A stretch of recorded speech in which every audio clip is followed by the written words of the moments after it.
Hey guys, in this video, I'll show you how to send your location on WhatsApp. Alright, let's begin. First of all, you need to find the person or chat you wish to send your location in. In this case, I want to do it in this chat here. Then what you need to do is go down to the bottom right of WhatsApp and click on the pin icon. And as you can see, we've then got the option of a location. So what we can do is click there. You'll then go and be taken to a current location. You may need to allow WhatsApp permission to access your current location, but once you do, you can go and see where you currently are.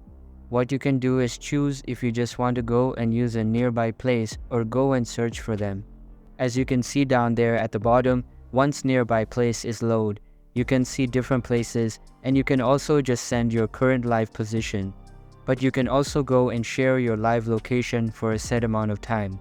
And then what you can do is choose how long you wish to go and share your live location, for it could be 15 minutes or 8 hours. And then when you're ready, you can then go and click on send in the bottom right. And just like that, you're now sharing your location. So that's it for this video. If you find this helpful, consider subscribing and giving this a big thumbs up. Thanks.